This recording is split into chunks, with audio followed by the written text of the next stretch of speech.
اعتدال میں حقوق اللہ اور حقوق العباد کی جو لوگوں نے تقسیم کی اور اس کا اپنا معنی متعین کیا، وہ ایک مشہور تو ہے لیکن حقیقتاً وہ معنی متعین نہیں ہے۔ اللہ کے حق فائق ہیں مخلوق کے حق سے۔ عمومی طور پہ کہا جاتا ہے یار حقوق اللہ کی خیر ہے، بس حقوق العباد کا خیال رکھو، یہ عمومی بات کہی جاتی ہے۔ تو یہ بات اچھی طرح ذہن نشین کر رہے ہیں، یہ بھی آپ کے اعمال میں اور آپ کی افکار میں اور آپ کے نظریات میں غلو پیدا ہو گیا۔ تو جو مختلف روایات کے اندر حقوق العباد کی طرف توجہ دلائے گی تو اس کا مطلب یہ ہے، مفہوم یہ ہے کہ اللہ تو کریم ہے، وہ معاف کر دے گا، بندہ تو معاف نہیں کرے گا۔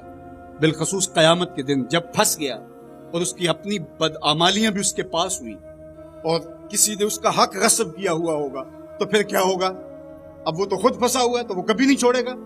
اب اللہ تعالیٰ کس طرح اس معاملے کا حل فرمائے گا کہ یہ شخص جس نے حق کھایا ہے، جس نے زیادتی کی ہے، تو اس دوسرے شخص کو اپنی نیکیاں دے گا۔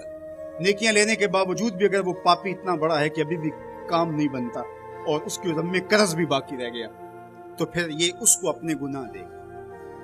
تو اب قیامت کے دن کون چھوڑے گا؟ جہنم کی دہکتی ہوئی آگ سامنے ہوگی اور ایک بندہ پھنسا ہے اور یہ بھی پھنسا ہوا ہے، تو اس کی جان اس کو اپنے گناہ دے کے اس کی نیکیاں لے کے چھوٹ رہی ہے، تو وہ کیسے معاف کرے گا؟ وہ نہیں معاف کرے گا۔ اس لیے اس معنی کے اندر کہا کہ حقوق العباد میں کوتاہی نہ کرنا، اس لیے کہ اس کی معافی نہیں کرے گا، وہ اس کے پاس ایک چیز ہاتھ لگ جائے گی وہ تو غنیمت سمجھے گا۔ تو اس کا یہ مطلب بھی کہیں نہیں ہے کہ بندے کے حق کہیں غالب اور زیادہ ہیں، اللہ کے حق کم ہیں۔ جو حق بندے کا اللہ پر ہے، اللہ نے تو پیدا کیا ہے۔ الذی خلقک فسواک فعدلک، کہا تیرے حق میرے اوپر زیادہ ہے اس لیے کہ میں تیرا خالق لگتا ہوں۔ میں آپ سے پوچھتا ہوں، اس دنیا پر، اس عالم رنگ و بو میں، اس مادی کائنات میں سب سے زیادہ آپ کے کندھوں پر کس کے حق ہیں؟ تو آپ سب کہیں گے ماں کے حق۔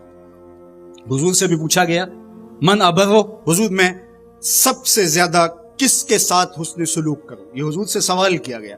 تو میرے آقا کریم نے فرمایا امکت، اپنی ماں کے ساتھ۔ تو اس نے پھر دوبارہ سوال کیا، پھر حضور نے فرمایا کہ اپنی ماں کے ساتھ۔ پھر کہا حضور میں سب سے زیادہ نیکی کس سے کروں، میری نیکیوں کا، میرے حسن سلوک کا سب سے زیادہ حقدار کون ہے؟ تو آقا کریم نے فرمایا امکت، تیری ماں۔ تو پھر اس نے چوتھی مرتبہ کہا تو حضور نے فرمایا تیرا باپ۔